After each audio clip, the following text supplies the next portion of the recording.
Welcome to The Explainer. Today, we're on the trail of a microscopic parasite that has a truly devastating impact. We're talking about a silent invasion, one that can take decades to show its true, life-altering consequences. You know, it all starts with something so incredibly common, a mosquito bite. But where it can end up is with permanent disfigurement. So, the big question that sets the stage for everything we're about to cover is, what is the tiny organism at the heart of this medical mystery? To really understand the culprit, we first have to look at the crime scene, which is the disease itself.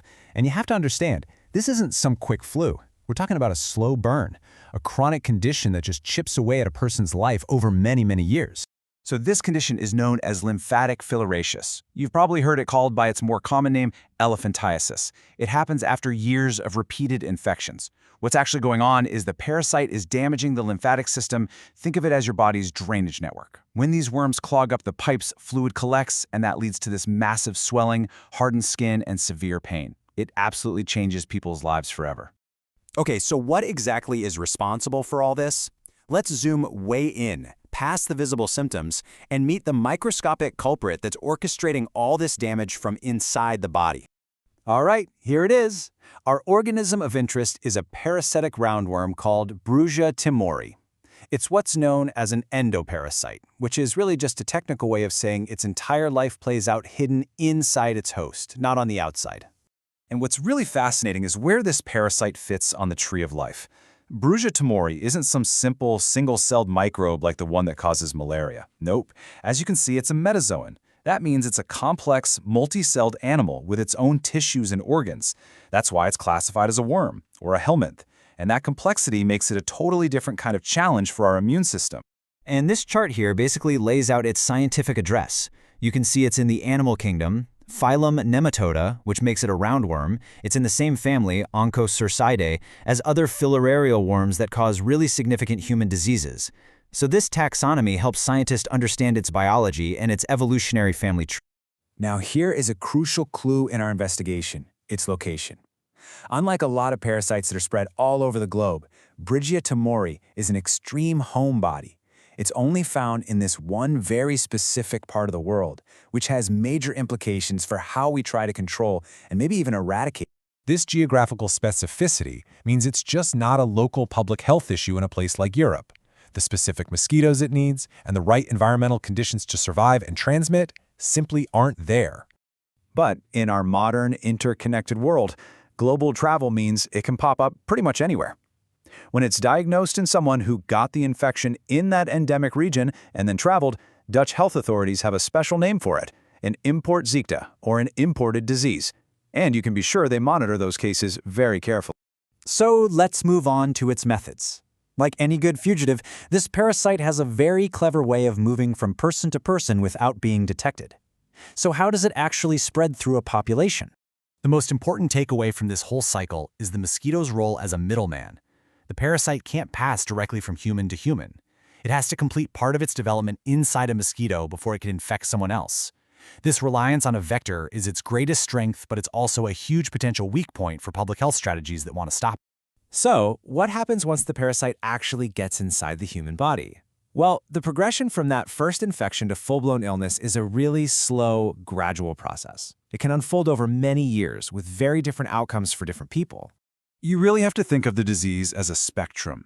The vast majority of people who are infected are actually asymptomatic carriers. They can have millions of larval worms in their blood but feel totally fine, all while silent damage is happening to their lymphatic system. Others suffer from these acute inflammatory attacks, and then, after decades, a fraction of people develop that devastating chronic elephantiasis. What's also really interesting is that some people seem to be naturally immune, even with constant exposure. All right, now for the core of our investigation. How do scientists and doctors actually find this hidden invader? Since most people are asymptomatic, finding the parasite before it causes irreversible damage is a huge, huge challenge. There are several tools in the diagnostic toolkit. The gold standard has always been microscopy, literally finding the tiny larvae in a drop of blood. But newer methods look for indirect clues, like the body's specific antibody response, or they use powerful genetic tools to find traces of the parasite's DNA. But there's a major challenge, a really clever trick the parasite uses to hide. The larval worms, the microfilaria, They only circulate in the peripheral blood, the blood in your fingers and limbs, at night. This behavior is called nocturnal periodicity, and it makes collecting a blood sample for microscopy incredibly difficult for both patients and healthcare workers. And this is where innovation comes in and just changes the game. Instead of trying to catch the worm itself, rapid tests like this one look for the evidence it leaves behind. They detect specific antibodies, in this case called IgG4, which are proteins our immune system produces to fight this particular parasite.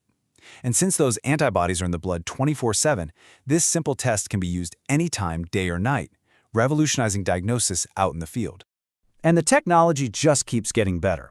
This number right here brilliantly illustrates the power of modern diagnostics. A newly validated version called the Brugia Test Plus, or BT Plus, has a sensitivity of nearly 96%. That makes it an even more powerful and easier-to-use tool to help public health programs track down the last remaining pockets of infection. So what this all really comes down to is that better detection is our best weapon. It's the first, most critical step in a larger strategy that gives us real hope for the future. And once an infection is found, we have ways to fight back. For those rare, difficult-to-diagnose imported cases, advanced tools like genetic sequencing are a total game-changer for confirming an infection. But prevention is always better than a cure. For travelers to the Lesser Sunda Islands, this means using insect repellent, sleeping under mosquito nets, and wearing protective clothing. Simple measures that are highly effective at preventing that initial, fateful bite. Which leaves us with a really hopeful, forward-looking question. We know the culprit, we know its methods, and we know its hideout. With this powerful combination of better diagnostics, effective treatments, and smart prevention strategies, are we finally on the verge of eliminating Brugian filariasis for good?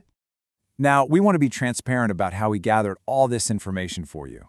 This explainer was compiled using a Gemini deep search. And if you want to dive even deeper into the science, we've put a detailed list of our sources into a Notebook LM document, which is linked for you right in the description.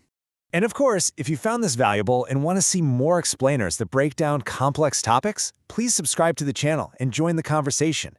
Let us know what you think in the comments below. Thanks for watching.